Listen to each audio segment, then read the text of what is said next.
जिनधर्म विनिर्मुक्तो मौभुवं चक्रवर्त्यपि श्यामचेटोऽपि दरिद्रोऽपि जिनधर्माधिवासिता।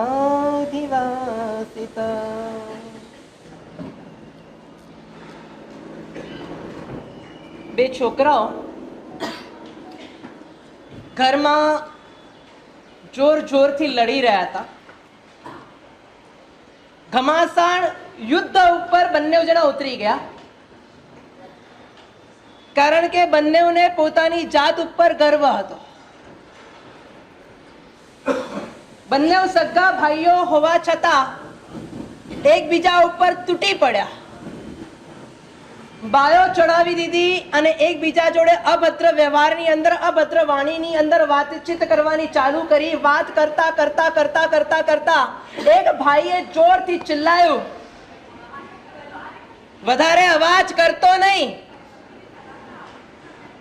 આખી કોલેજ મારા ઈશારે ચાલે છે, ત્યાંના સ્ટુડન્ટ યુનિયનનો હું લીડર છું, પોતાની જાતને ઓકાતમાં રાખીને ચાલજે. બીજો ભાઈ ગરજ્યો, અરે ભાઈ, અગર તું સ્ટુડન્ટ યુનિયનનો લીડર હોય તારા કોલેજમાં, તો મારી ફેક્ટરીમાં હું સ્ટાફ યુનિયનનો લીડર છું. અને બંને જણ બાખડવા આવ્યા અને ત્યાં એ લોકોનો બાપ આવ્યો, ચૂપ, તમે બંને કદાચ સ્ટુડન્ટ યુનિયનના કે સ્ટાફ યુનિયનના લીડર હશો, હું આ ઘરનો લીડર છું અને આ ઘરની અંદર મને ઝઘડો અલાઉડ નથી. કદાચ આજે જી શાસનને છે ને આવા કોઈ બાપની જરૂરત છે. ગયા વખતે વાત કરી હતી આપને જૈનત્વ અને જીન શાસન. જૈન કોને કહેવાય? જે પ્રભુ મહાવીરને માને અને જે પ્રભુ મહાવીરનું માને એને જૈન કહેવાય. જેને જીન શાસન પ્રત્યે ગૌરવ હોય, શ્રદ્ધા હોય, સમર્પણ હોય, એને જૈન કહેવાય. જૈનત્વ કોને કહેવાય? જૈનત્વ કોને કહેવાય? ત્રણ વસ્તુ. કઈ કઈ ત્રણ વસ્તુ? પરમાત્મા પ્રત્યે ભક્તિ હોય, પરમાત્માના આગમ પ્રત્યે ભક્તિ હોય, આગમનો અભ્યાસ હોય, જીન ભક્તિ હોય, જીનાગમનો અભ્યાસ હોય, અને આવા ગુણોથી જે યુક્ત હોય એનામાં જૈનત્વ કહેવાય. અને જીન શાસન પ્રત્યે અહોભાવથી જે વહેતો હોય એને સાચો જૈન કહેવાય. આજનો ટોપિક છે હિસ્ટ્રી ઓફ જૈનિઝમ.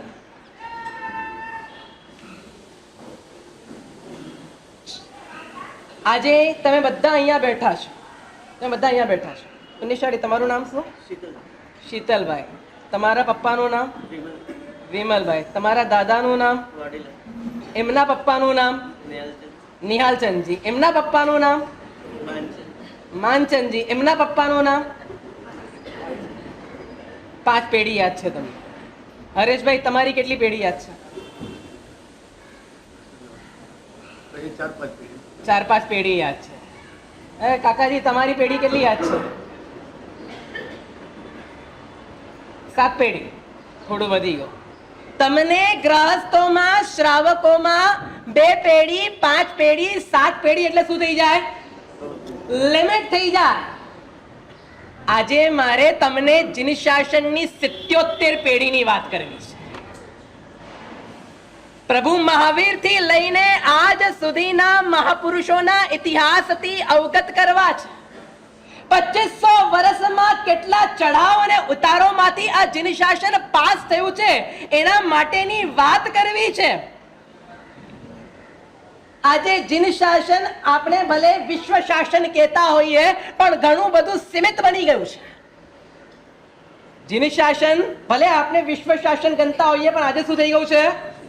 બહુ સીમિત બની ગયું છે. એક જમાનો હતો જ્યારે દુનિયાના દરેક દેશમાં જૈનો મળતા હતા. દુનિયાના દરેક દેશોમાં જૈનો મળતા હતા. હિન્દુસ્તાનમાં જૈનો મળતા હતા, પાકિસ્તાનમાં જૈનો મળતા હતા. 100 વર્ષ પહેલા તો પાકિસ્તાન પણ શું હતું? શું હતું? હિન્દુસ્તાન જ હતું ને, હિન્દુસ્તાનનો જ ભાગ હતું. અફઘાનિસ્તાનમાં પણ જૈનો મળતા હતા, ચીનમાં પણ જૈનો મળતા હતા, યુગોસ્લાવિયા, ચેકોસ્લાવિયા, રશિયા, આ બધી જગ્યા ઉપર પણ જૈનો મળતા હતા. નોર્મલ થોડા ઘણા ઉદાહરણો સાથેની આજે વાત કરીએ. દુનિયાનો એવો કોઈ દેશ નહોતો જેમાં જૈનો અને જીન શાસન ના હોય. ફરીથી વાત કરું, દુનિયાનો એવો કોઈ દેશ નહોતો કે જેમાં જૈનો અને જીન શાસન ના હોય. મુસ્લિમ ધર્મની વાત કરીએ તો કેટલા વર્ષ જૂનો છે? લગભગ 1400 થી 1500 વર્ષ. સ્વામિનારાયણ વાળા કેટલા જૂના છે? 200-250 વર્ષ. સ્વામિનારાયણ ને 200-250 વર્ષ. મુસલમાન ને કેટલા વર્ષ થયા? 1400 વર્ષ. ક્રિશ્ચનોને કેટલા વર્ષ થયા? 2022. બરાબર છે. આ ક્રિશ્ચનોને આટલા વર્ષ થયા. બૌદ્ધિઝમને કેટલા વર્ષ થયા?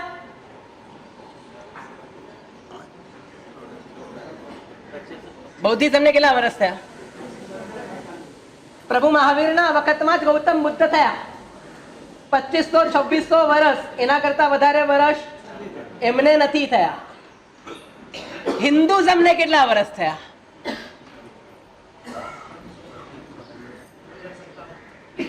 હિન્દુઝમને એ તો વિક્રમ સંવત 2057 ચાલે છે. હિન્દુઝમની અત્યારે વાત કરીએ, નોર્મ અત્યારે ઐતિહાસિક લેવલ પર પુરાતત્વ વિભાગ વગેરે બધાની સાથે જે એ ડિપાર્ટમેન્ટ છે, એ ડિપાર્ટમેન્ટોના સબૂતોને અગર ગણીને ચાલીએ તો એ લોકો પોતાની જાતને 5000, 7000, 10,000 વર્ષ જૂની ગણે છે. પારસીઓ છે 8000 વર્ષ જૂના છે. પારસીઓ કેટલા વર્ષ જૂના છે? 8000 વર્ષ જૂના.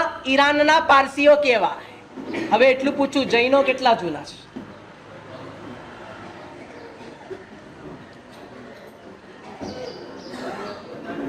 બોલો, જૈનો કેટલા જૂના? અનાદિકાળથી? યસ યા નો? રોંગ, ખોટી વાત. એક બહુ સરસ મજાની વાત સમજો તમે. એક શ્લોક આવે છે, સર્વ મંગલ સર્વ કલ્યાણ પ્રધાનમ સર્વ જૈનમ જયતિ. ચાલો ઉભા થાઓ, વ્યાખ્યાન પૂરું. આ શ્લોકમાં બહુ મજાની વાત કરી છે. સર્વ મંગલ માંગલ્યમ, બધા મંગલોમાં સર્વશ્રેષ્ઠ મંગલ. સર્વ કલ્યાણ, બધા જ કલ્યાણોનું કારણ. પ્રધાનમ સર્વ, બધા જ ધર્મોમાં પ્રધાન. જૈન ધર્મ છે એ બધા ધર્મોમાં પ્રધાન છે. જૈનમ જયતિ, જૈનમ જયતિ શાસનમ. જ્યારે વાત કરવાની હતી કે બધા ધર્મોમાં, ત્યારે વાત લખી પ્રધાનમ સર્વધર્માણમ. અને જ્યારે જૈનમ જયતિ લખવાનું હતું ત્યારે શું લખ્યું? શાસનમ. ધર્મ અને શાસન, આ બેની વચ્ચે કઈ ફરક ખરો? ધર્મ અને શાસન, આ બેની વચ્ચે કઈ ફરક ખરો? શું ફરક? બોલો ભાઈઓમાં. પેલા કોઈ કહેશે? બોલ બેટા. થોડો મોટો ઉભા થઈને બોલ. વાહ, સરસ. ચલો, એના સિવાય હજી બોલો પુનિશાળી. ધર્મની સ્થાપના ન કરવી પડે, શાસનની સ્થાપના કરવી પડે. ખૂબ સરસ વાત. ચલો, એના સિવાય હજી કોઈ બતાડશે? ભાઈઓમાં, બહેનોમાં કોઈ છે? શાસન થકી ધર્મ ચાલે છે. ધર્મ થકી શાસન નથી ચાલતો. પહેલા ધર્મ કે પહેલા શાસન?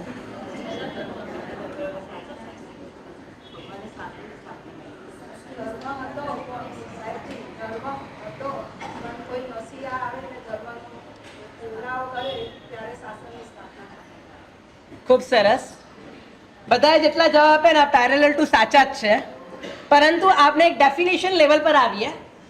ડેફિનેશન લેવલ પર સમજવાની કોશિશ કરીએ વોટ ઇઝ ધર્મ એન્ડ વોટ ઇઝ શાસન. તો જે એથિક્સ હોય, એથિક્સ જે હોય, આપણા જૈનિઝમના સૌથી મુખ્ય એથિક્સ કયા? 5 એથિક્સ.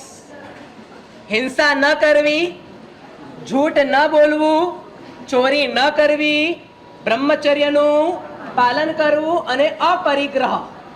બરાબર, this 5 ethics are the basic ethics of Jainism. બરાબર, આ 5 ethics કયા છે? જૈનિઝમના બેઝિક એથિક્સ છે. કોઈ પણ તીર્થંકરના શાસનમાં આ એથિક્સ તમને મળે. કોઈ પણ આરામાં હોય તો પણ આ એથિક્સ તમને મળે.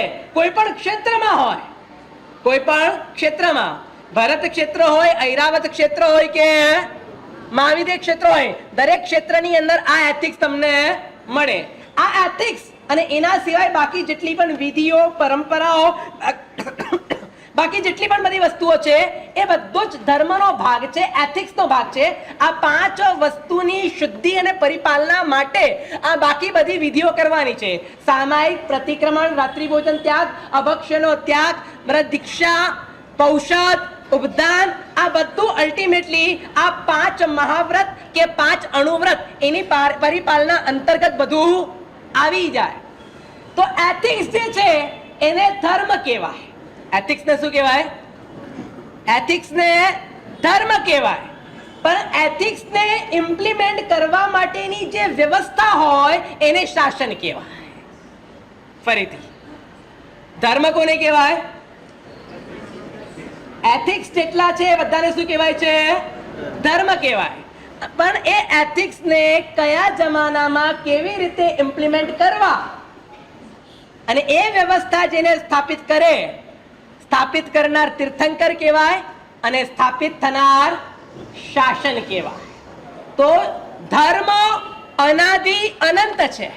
આ એથિક્સ ક્યારે મર્યા નથી અને ક્યારે મરવાના નથી, ક્યારે ખતમ થયા નથી ને ક્યારે ખતમ થવાના નથી. એટલી વસ્તુ યાદ રાખો, જેનો જન્મ ન થાય એનું મૃત્યુ ન થાય, જેનો જન્મ ના હોય એનું મૃત્યુ ના હોય, જેનો જન્મ છે એનું મૃત્યુ નિશ્ચિત છે.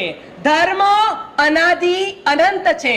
ધર્મની સ્થાપના થઈ નથી અને સ્થાપના નથી થઈ એટલે એને ક્યારે અંત થવાનો નથી. પરંતુ શાસન, ધેટ ઇઝ ધ મેનેજમેન્ટ. શાસન એટલે શું છે? જે કોર વેલ્યુ અને એને લઈને વર્લ્ડ નામના કસ્ટમર સુધી આ આખા પ્રોડક્ટ્સને લઈને જવા માટેની મેનેજમેન્ટ ઇઝ ઇક્વલ ટુ શાસન. બરાબર, ઇઝ ઇક્વલ ટુ શાસન. આમ કહીએ ને એવું કહી શકાય તો 5 મહાવ્રત, ધેટ ઇઝ ધ પ્રોડક્ટ. 45 આગમ એ કંપનીનું મેમોરેન્ડમ છે, એ કંપનીનું મેમોરેન્ડમ છે. તીર્થંકર પરમાત્મા એ કંપનીના ફાઉન્ડર છે. સાધુ, સાધ્વી, શ્રાવક, શ્રાવિકા આ કંપનીના ડિરેક્ટર એન્ડ મેનેજમેન્ટ સ્ટાફ છે. અને 5 મહાવ્રત એ કંપનીની મેન પ્રોડક્ટ છે, મેન પ્રોડક્ટ છે. અને આખું વિશ્વ 14 રાજલક એ આ કંપનીના કોણ છે? કંપનીના કસ્ટમર છે. અને ચતુર્વિધ સંઘ એ કંપનીના શેર હોલ્ડર છે. તો જો કંપનીના પ્રોડક્ટ વધારે વેચાય તો સૌથી વધારે ફાયદો કોને થશે? અને એટલે જ આ કંપની વ્યવસ્થિત કેવી રીતે ચલાવવી એટલે આજે કંપનીની એજીએમ બોલાવવામાં આવી છે, જેમાં કંપનીની જનરલ મીટિંગ બોલાવવામાં આવી છે, જેમાં આજે કંપનીના હિસ્ટ્રીથી તમને બધાને વાકેફ કરવામાં આવશે કે આ કંપની ક્યારથી ચાલુ થઈ, કેવી રીતે એને ગ્રોથ કર્યો, આજે કયા મુકામ પર પહોંચી છે અને આવતીકાલે આપણે કયા મુકામ પર આ કંપનીને લઈ જવી છે. સો કમ ટુ ધ પોઈન્ટ. આપણે પાછા આવીએ કે આ 2500 વર્ષમાં એવો કોઈ દેશ નહોતો જ્યાં જીન શાસન ના હોય. જે વાત કરી કે ભાઈ સ્વામિનારાયણ, ઇસ્કોન બધા 100-200 વર્ષના, ઇસ્લામ 1400 વર્ષ જૂનું, ક્રિશ્ચિયાનિટી 2000 વર્ષ જૂની, બૌદ્ધિઝમ 2500 થી 2700 વર્ષ જૂનું. પારસીઓ કદાચ 8-9 હજાર વર્ષ જૂના. હિન્દુઝમની વાત કરીએ 10,000, 15,000, 20,000, 25,000, એ લોકોના હિસાબે એ લોકો એટલા જૂના. જૈનિઝમ કેટલું જૂનું? જૈનિઝમ કેટલું જૂનું? તો શાસ્ત્ર પ્રમાણે વાત કરીએ, શાસ્ત્ર પ્રમાણે તો 1 કોટી સાગરોપમ પહેલા જ્યારે યુગલિક કાળનો અંત આવ્યો હતો તે વખતે પ્રભુ ઋષભદેવે આ જીન શાસનની શરૂઆત કરી અને ભરત ક્ષેત્રમાં મોક્ષ માર્ગ ચાલુ થયો. ત્યાર પછી એક પરંપરા ચાલતી ગઈ. ભગવાન ઋષભદેવના વખતે સિચ્યુએશન એવી હતી કે આખું ભરત ક્ષેત્ર અને ભરત ક્ષેત્રની અંદર આર્યાવર્તના 25.5 દેશો બધા 90% જૈન હતા. બધા 90% શું હતા? એટલે આખી દુનિયા 90% શું હતી? જૈન હતી. As per religion Jainism follow થતું હતું અને એઝ પર કલ્ચર, સંસ્કૃતિ, એક ભારતીય પરંપરા જે આજે હિન્દુ પરંપરા તરીકે ઓળખાય છે અને એ રીતના એ પરંપરા ચાલુ થઈ. વર્ષો વીતતા ગયા. પછી વૈદિકો પેદા થયા, વચ્ચે અલગ અલગ મતવાળા પેદા થયા, બધું થયું. હવે આપણે આવીએ કે આ જૈનિઝમ આજથી 3000 વર્ષના ઇતિહાસ સુધી આપણે લોકો જઈએ, કારણ કે લાંબો ઇતિહાસ જોઈશું તો કદાચ 10 કલાક પણ ઓછા પડશે. એક તીર્થંકરના ઇતિહાસની વાત કરીએ, પ્રભુ મહાવીરથી લઈને અત્યાર સુધીના ઇતિહાસની ગોષ્ઠી આજે આપણે કરશું. બોલો કઈ જગ્યા પર જૈનિઝમ હતું? તમને લોકોને પૂછું, કઈ જગ્યા પર જૈનિઝમ હતું? 3000 વર્ષ પહેલાની વાત કરું છું. તમે ચલો અત્યાર સુધીમાં સૌથી મોટો સંઘ ક્યાંથી ક્યાંનો સાંભળ્યો છે? અત્યાર સુધીમાં સૌથી મોટો સંઘ ક્યાંથી ક્યાંનો નીકળ્યો?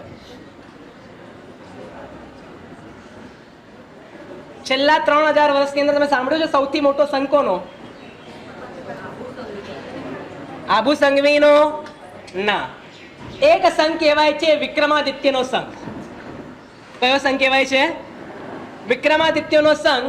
એમને ઉજ્જૈનથી પાલિતાના, બરાબર, આટલો મોટો સંઘ એમને કાઢ્યો. સંઘને વર્ણન માટે આપણે પછી જઈએ. એના કરતા પણ મોટો સંઘ 3000 વર્ષ પહેલા, લગભગ 3000 થી 3200 વર્ષ પહેલા નેબુકદનેઝર નામનો રાજા હતો. કયો રાજા હતો? નેબુકદનેઝર નામનો રાજા, જે ગ્રીસનો રાજા હતો. ક્યાંનો રાજા હતો? ગ્રીસનો રાજા હતો. અને ત્યાં બિરાજમાન આચાર્ય ભગવંત પાસે, ત્યાં બિરાજમાન કોની પાસેની વાત કરું છું? ત્યાં બિરાજમાન આચાર્ય ભગવંત પાસે એને ગિરનાર તીર્થનું મહાત્મ્ય સાંભળ્યું અને એને નક્કી કર્યું મારે ગિરનારનો સંઘ કાઢવો છે. અને ગ્રીસથી ગિરનારનો સંઘ નીકળવાનો ચાલુ થયો. ક્યાંથી સંઘ નીકળવાનો ચાલુ થયો? ગ્રીસથી ગિરનારનો સંઘ નીકળવાનો ચાલુ કર્યો. નાઇલ નદી, એટલે ક્યાં આગળ આવ્યું? નાઇલ નદી, ઇજિપ્ત પાસે એ સંઘ પહોંચ્યો અને એના રાજ્યમાં વિદ્રોહ થઈ ગયો. રાજાએ નિયમ લીધેલો કે જ્યાં સુધી ગિરનારના તીર્થના અને નેમિનાથ દાદાના દર્શન ના કરું ત્યાં સુધી મારા મોઢામાં અનાજ નહીં નાખું. હવે પ્રશ્ન થઈ ગયો કે જો પાછો ગ્રીસ જાય તો ગિરનાર આવવાનું ભૂલી જવાનું. એ વખતે આચાર્ય ભગવંત પાસે પ્રશ્ન કર્યો કે સાહેબ હવે શું કરવાનું? અને સંઘે મળીને અંબિકા દેવીની આરાધના કરી. અંબિકા દેવી સાક્ષાત થયા અને એમને એક પાષાણ આપ્યો કે આ પાષાણમાંથી નેમિનાથ દાદાની પરમાત્માની પ્રતિમા બનાવો. એ પ્રતિમાનું અહીંયા આગળ જિનાલય બનાવો અને એ જિનાલયમાં એ દાદાની પ્રતિષ્ઠા કરો. જેટલું પુણ્ય તમને ગિરનારના નેમિનાથ દાદાની પૂજાથી મળશે એટલું જ પુણ્ય અહીંયા આગળ આ નેમિનાથ દાદાની પૂજાથી તમને મળશે. અને ત્યાર પછી એ રાજાએ ત્યાં આગળ એ જિનાલય બનાવ્યું અને આ આખી હિસ્ટ્રી કઈ રીતના આ જિનાલય બન્યું એ એને ત્યાંના એક તામ્રપત્રની અંદર લેટિન લેંગ્વેજની અંદર એ કોતરાવડાવ્યું. અને આજે પણ ઇજિપ્તના મ્યુઝિયમની અંદર આ તામ્રપત્ર વિદ્યમાન છે. ગ્રીસની અંદર આપનો જૈનિઝમ હતો. ઓસ્ટ્રિયાની અંદર ઓસ્ટ્રિયાની જે મુખ્ય પાટનગર છે વિયેના. વિયેનાની બાજુમાં બુડાપેસ્ટ કરીને ગામ છે. બુડાપેસ્ટ કોઈ ગયા હશે ને ઓસ્ટ્રિયા તો ખબર હશે એમના.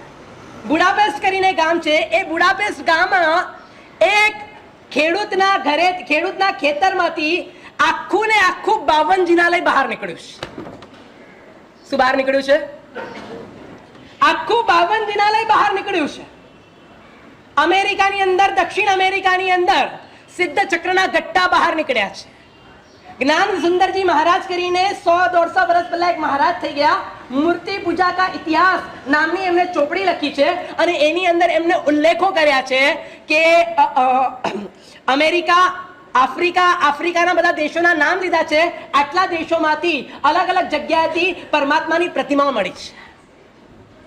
તુર્કિસ્તાનમાંથી આજથી લગભગ 3 કે 4 વર્ષ પહેલા આખો ને આખો જ્ઞાન ભંડાર બહાર નીકળ્યો છે. ક્યાંથી બહાર નીકળ્યો છે? જે જ્યાં છો ને ત્યાં બેસી જાઓ. ફાસ્ટ પ્લીઝ, ડિસ્ટર્બ ના થાય. ફટાફટ બેસી જજો, ફટાફટ પહેલા બેસી જાઓ નીચે. અને પાછળ જે પણ કાર્યકર્તા છે ધ્યાન રાખો, જે જ્યાં આવે ને ત્યાં બેસાડી દો.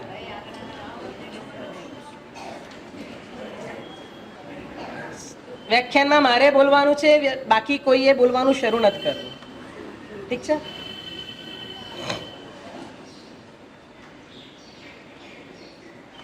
આજનો તુર્કિસ્તાન એટલે વર્ષો પહેલાની તારાતંબોલ નગરી છે. તારાતંબોલ નગરી જેની અંદર 700 જેટલા દેરાસરો હતા. કેટલા દેરાસરો હતા? 700 દેરાસરો હતા. 300 વર્ષ પહેલા એક વિશ્વ પ્રવાસી બહાર નીકળ્યો હતો. એને ચાઇનાની વાત કરી હતી કે ચાઇનાની અંદર 300 જેટલા દેરાસરો મળ્યા છે. કેટલા દેરાસરો મળ્યા છે? 300 દેરાસરો મળ્યા છે. અને એક જગ્યાની વાત કરી, ત્યાં આગળ એક જ જગ્યા પર 1.5 લાખ જેટલા જૈનો રહેતા હતા.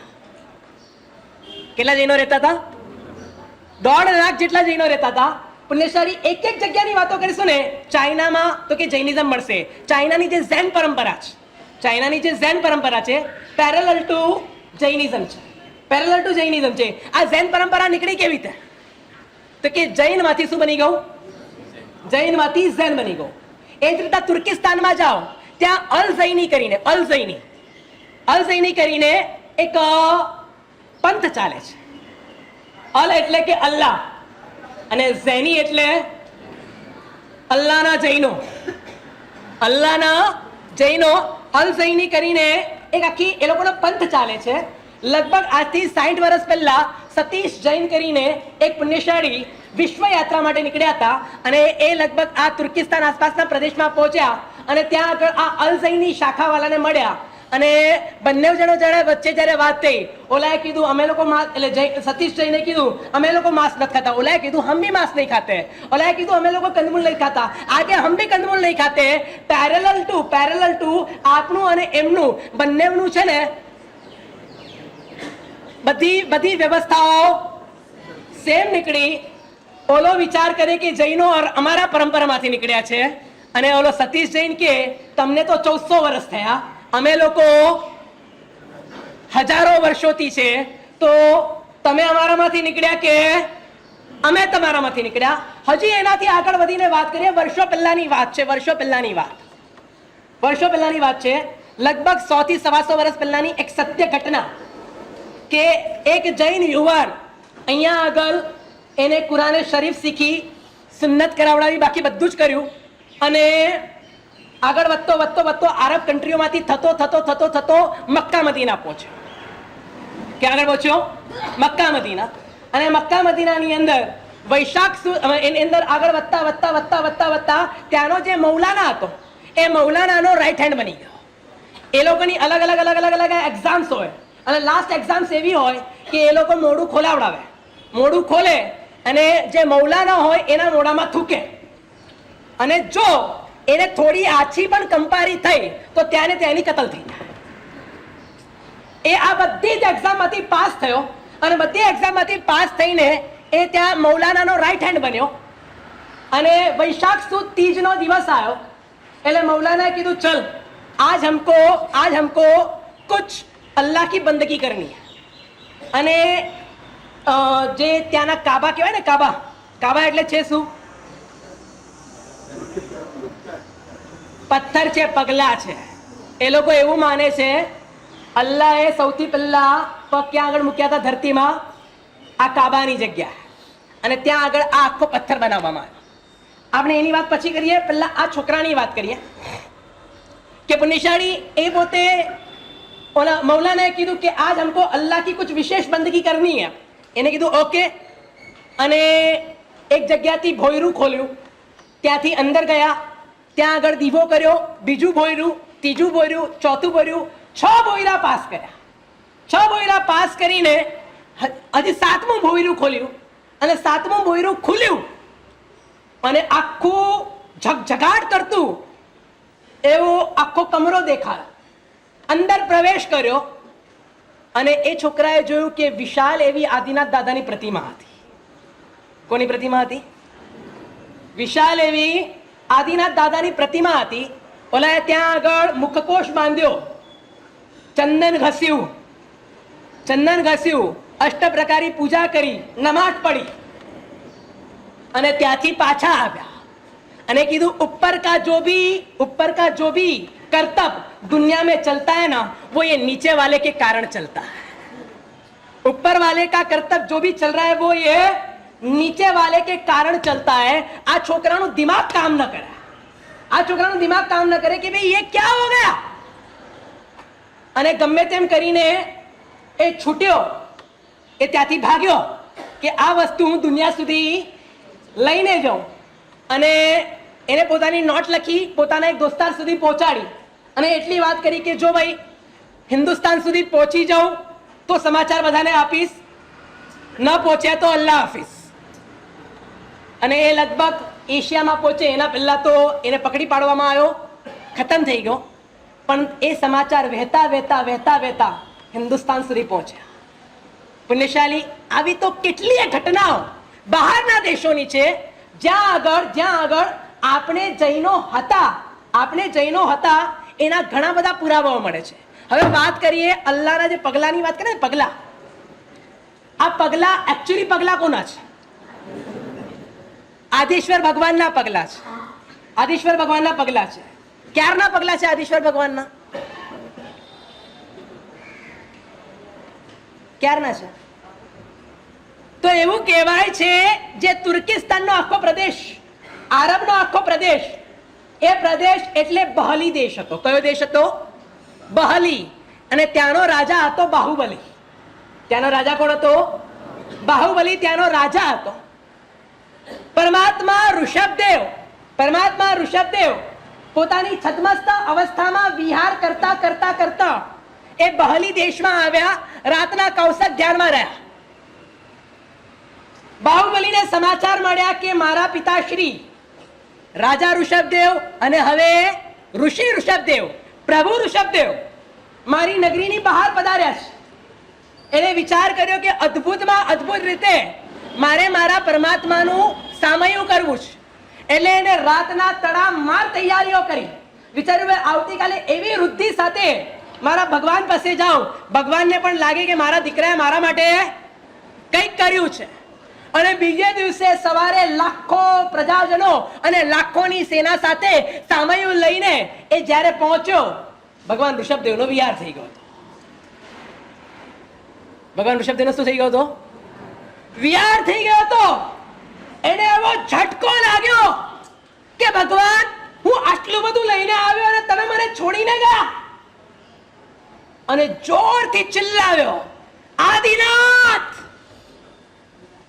અને ત્યારથી એ દેશમાં પરંપરા થઈ ગઈ, જ્યારે પણ ભગવાનને બોલાવવા હોય ને તો ચિલ્લાવીને બોલાવવાના.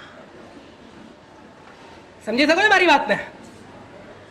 ત્યારથી એ દેશમાં પરંપરા ઉભી થઈ, ભગવાનને ચિલ્લાવીને બોલાવવાના. અને જે જગ્યા પર પરમાત્મા ઋષભદેવ હતા એ જગ્યા પર પરમાત્માના પગલાની એને સ્થાપના કરી. પરંપરા ચાલી, કદાચ એક પગલા જીર્ણ થઈ જાય, બીજા પગલા સ્થાપિત કરવામાં આવે, અને આ રીતના એ પગલા આજે આપણા સુધી પહોંચ્યા છે. તમે જ્યારે મુસલમાનોના ઇતિહાસ વાંચશો ને, મોહમ્મદ પૈગંબરે જ્યારે ઇસ્લામની સ્થાપના કરી તે વખતે મક્કા અને મદીના બે શહેર અલગ અલગ છે. મક્કા અલગ છે ને મદીના અલગ છે. આ બંનેની અંદર મૂર્તિ પૂજકો હતા. કોણ હતા? એવું મુસલમાની ઇતિહાસ લખે છે. મૂર્તિ પૂજકો હતા એટલે કોણ હતા? મૂર્તિ પૂજક હતા એટલે કોણ હતા? જૈનો હતા. અને આજે આપણા બાપની જગ્યા બીજા કોઈના બાપની જગ્યા બની ગઈ છે. એનો પ્રોબ્લેમ એ લોકો નથી, એનો પ્રોબ્લેમ આપણે લોકો છે. ચલો, આ તો બહારના દેશોની વાત કરી. હવે આવી આપણે હિન્દુસ્તાનમાં. હિન્દુસ્તાનમાં આપણે ડાયરેક્ટ ભગવાન મહાવીરના વખતની વાત લઈએ. ભગવાન મહાવીરના વખતની વાત લઈએ. એવો કોઈ દેશ નતો, એવી કોઈ જાતિ નથી, એવી કોઈ ભાષા નથી જેમાં જૈનો ના હોય. એવો કોઈ દેશ નતો, એવી કોઈ જાતિ નથી અને એવી કોઈ ભાષા નથી જેમાં જૈનો ના હોય. આપણે બેઝ લેવલથી વાત કરીએ. સૌથી પહેલા નંબરમાં જાતિની વાત કરીએ. થોડા થોડા આગળ આવી જાઓ ને ભાઈઓમાં, પણ થોડા થોડા આગળ આવી જાઓ. ફાસ્ટ, એક જ મિનિટની અંદર ફટાફટ. જેટલા આગળ બેઠા છે ને અહીંયા આગળ સુધી આવી જાઓ.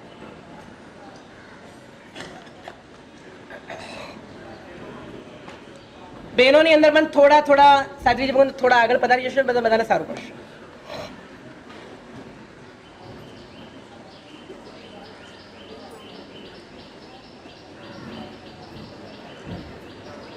જો ભાઈઓમાં કોઈને જગ્યા ઓછી પડતી હોય તો પાઠ ઉપર પણ જગ્યા ખાલી છે, આવી શકે છે. જેને પણ આવવું હોય થોડા ઝડપથી આવી જજો.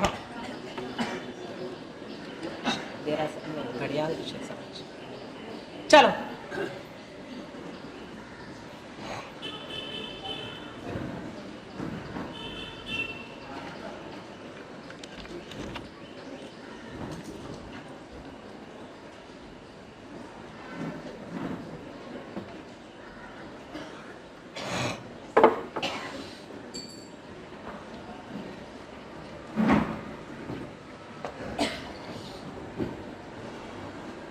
ભગવાન મહાવીર પોતે ક્ષત્રિય હતા. પોતે કોણ હતા? ક્ષત્રિય હતા. ગૌતમ સ્વામી પોતે કોણ હતા? બ્રાહ્મણ. સુધર્મા સ્વામી કોણ હતા? બ્રાહ્મણ હતા. જંબુ સ્વામી કોણ હતા? ક્ષત્રિય હતા ને કે બ્રાહ્મણ હતા? વાણિયા હતા. વાણિયા. જંબુ સ્વામી કોણ હતા? ભગવાન મહાવીર સ્વામી ક્ષત્રિય, સુધર્મા સ્વામી બ્રાહ્મણ, જંબુ સ્વામી વાણિયા, મેતારજ મુનિ શુદ્ર. અત્યારે આપણે જૈન ધર્મ કોને બપોતી બનાવી દીધો છે? વાણિયા. આપણે ધર્મને શું કરી નાખ્યો છે? સીમિત કરી દીધો છે. કચ્છાધિપતિ શ્રી દૌલત સાગર શ્રી ઈશ્વરજી માસે માટે આપણે લોકો બોલીએ, તમે પટેલ માંથી જૈન બન્યા છો. You are not Jain. તમે કોણ હતા? પટેલ. એટલે જૈન બનવાનો અધિકાર કોનો? જૈન બનવાનો અધિકાર કોનો? વાણિયાનો. આપણે લોકો એ રીતના એક એટમોસ્ફિયર બનાવી દીધું છે, વાતાવરણ બનાવી દીધું છે. જૈન કોણ બની શકે? જે વાણિયો હોય એ જ જૈન કહેવાય. જાતિના આધાર પર આપણે લોકોએ સંકુચિતતા કેળવી લીધી છે. હવે વાત કરીએ ક્ષેત્ર લેવલ પર, ભાષાના લેવલ પર. ભગવાન મહાવીર પોતે ક્યાંના હતા? ગયા વખતે વાત થઈ હતી. બિહારમાં જૈનો હતા. ભગવાન મહાવીર પોતે બિહારના. બંગાળની અંદર પણ એ જ રીતના ઘણા બધા મહાપુરુષોની વાતો આવે છે. ઓરિસ્સાની અંદર રાજા ખારવેલ થયો. ઓરિસ્સાની અંદર રાજા કોણ થયો? ખારવેલ. ઓરિસ્સાનો આખો પ્રદેશ, ત્યાંના પ્રદેશવાળા પણ જૈનો હતા. એમપી એટલે ત્યાંનો રાજા ચંડ પ્રદ્યોતન, એ પોતે પણ કોણ હતો? તો કે જૈન હતો. પંજાબ અને સિંધ, ત્યાંનો રાજવી કોણ? ઉદયન રાજર્ષિ. પંજાબ, સિંધ, આજનો લાહોર, પાકિસ્તાન વગેરેનો આખો પ્રદેશ. અને એ ઉદયન રાજર્ષિ સૌથી છેલ્લા રાજર્ષિ તરીકે દીક્ષા પ્રાપ્ત કરીને કેવળ જ્ઞાન પ્રાપ્ત કરનાર કોણ? ઉદયન રાજર્ષિ. અને પંજાબનો એ રાજા, એ પોતે પણ કોણ હતો? તો કે જૈન હતો. આપણે અત્યારે કયા રાજ્યમાં રહીએ છીએ? મહારાષ્ટ્રમાં રહીએ છીએ. ગુજરાતી મારવાડી માટે તો વાત કરવાની જરૂરત જ નથી. મહારાષ્ટ્ર. તમને મરાઠી કોઈ જૈનની વાત ખબર છે? કોઈ મરાઠી જૈન જેનું નામ તમે વારે તહેવારે લેતા હો? શિવાજી જૈન હતો.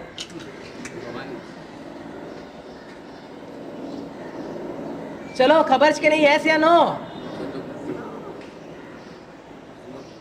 તમે દિવાળીનો ચોપડો લખો ને, દિવાળીના ચોપડામાં શું લખો? સૌથી પહેલા કોની વૃદ્ધિ હોજો?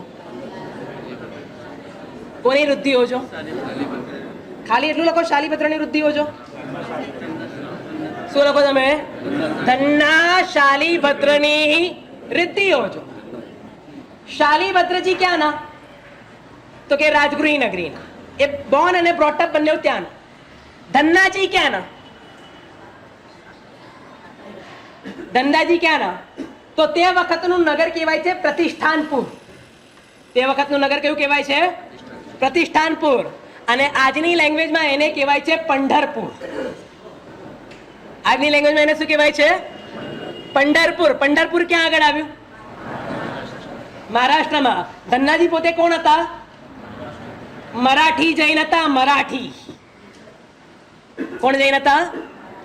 જેનું નામ તમે લખો છો ને એ પોતે મહારાષ્ટ્રીયન હતા.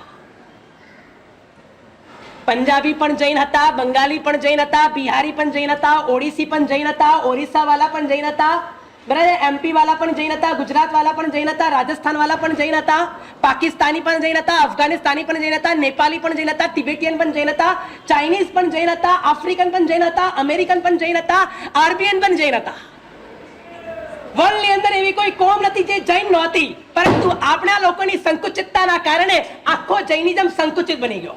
હિન્દુસ્તાનના દરેક રાજ્યોમાંથી સંકોચાઈને આપણે કેટલાની અંદર આવી ગયા?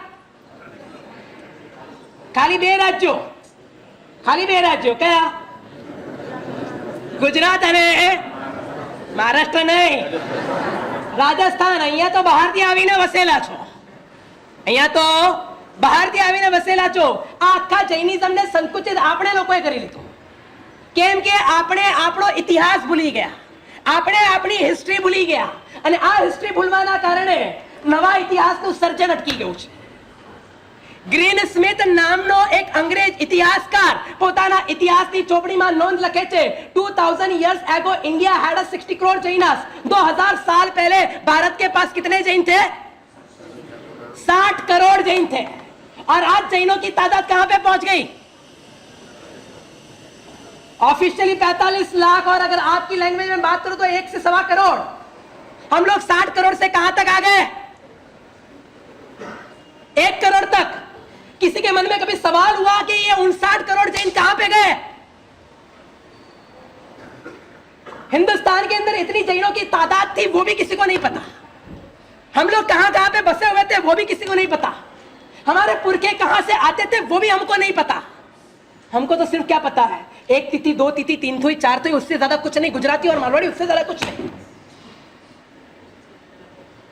पुण्यशाली हमारी परंपरा को क्षुब्ध करने वाले, हमारी परंपरा को संकुचित करने वाले और कोई नहीं है, हम हैं. दूसरों ने हमको जितना नुकसान किया उससे ज्यादा नुकसान हम लोगों ने अपने आप को किया. इतिहास की सुर्खियां देखोगे ना तो पता चलेगा कि जैनों के ऊपर क्या क्या क्या क्या बीती है. हमने सुवर्ण युग भी देखा और आज हमारा पत्थर युग भी चल रहा है. क्योंकि आज तक हम जागृत नहीं है, हम अवेयर नहीं है, हम हमारी जिन शासन की परंपरा के लिए गौरव धारण करते नहीं है. 60 करोड़ जैन थे. हिंदुस्तान के हर विभाग के अंदर जैन थे और एक एक उच्च उच्च उच्च उच्च परंपरा हमको मिलती जा रही थी. संप्रति काल तक बहुत सुंदर सा ऐसा काल चला. चाणक्य हुए, चंद्रगुप्त हुए, नवनंद हुए, श्रेणिक हुए, कुणिक हुए, और पूरा उस वक्त का हिंदुस्तान बिहार के ऊपर केंद्रित था. किसके ऊपर केंद्रित था? जैसे आज दिल्ली केंद्र सरकार गिना जाता था, उस जमाने में क्या केंद्र सरकार गिना जाता था? बिहार, पटना, यानी उस जमाना का पाटलिपुत्र, उस जमाने में वो केंद्रीय स्थल गिना जाता था और वहां से पूरी गतिविधियां चलती रहती थी.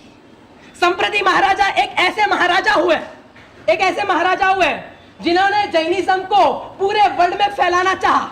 ऐसे श्रावकों को उन्होंने तैयार किया, ऐसे श्रावकों को तैयार किया जो अनार्य देश में जाते थे. कहां पे जाते थे? अनार्य देश में जाते थे, और अनार्य देश में जाकर साधु का वेश लेते थे. संप्रति महाराजा का उस राजा को ऑर्डर जाता था कि ये महाराज आ रहे हैं, उनको जो भी व्यवस्था चाहिए हर व्यवस्था आपको प्रदान करनी है. और एक तरफ राज सम्मान मिलता है, संपत्ति का पावर मिलता है, और श्रद्धा संपन्न ऐसे श्रावक वहां पे जाकर धीरे धीरे साधु के जीवन व्यवस्था के साथ में लोगों को परिचित करते हैं. और ऐसे धीरे धीरे समय और शक्ति इन दोनों का यूटिलाइज होते गया. और संप्रति महाराजा ने पूरे दुनिया के अंदर 1 2 5 10 15 20 25 50 100 200 500 1000 2000 5000 10,000 नहीं, कितने मंदिर बनाए? कितने नए मंदिर बनाए? 1.25 लाख जैन मंदिर बनाए नए। कितने मंदिर बनाए? 1.25 लाख सिर्फ अकेले संप्रति महाराजा ने। वो हमारा सुवर्ण काल था। आज तो 100 200 500 मंदिर बनते ना तो भी लोगों को क्या लगता है? मंदिर बहुत बढ़ गए। प्रॉब्लम मंदिर बढ़ाने की नहीं है। बराबर, मैं भी कहता हूं भाई मंदिर बढ़ने चाहिए, लेकिन मंदिर बढ़ने के साथ में मंदिर में पूजा करने वाले भी तो बढ़ने चाहिए।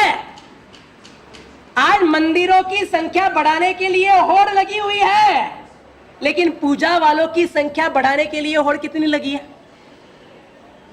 पहले का जमाना था अजैन जैन बनते थे, आज का जमाना है।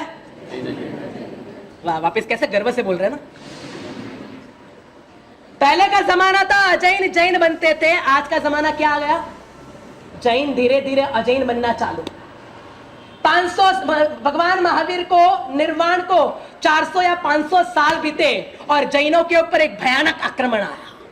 पुष्यमित्र, पुष्यमित्र एक नॉन जैन राजा, कट्टर वैदिक राजा, और उसने आदेश बाहर निकाला, एक साधु का सिर काटो, 500 सोने के सिक्के लेके जाओ। श्रमणों की हत्या होनी चालू हुई।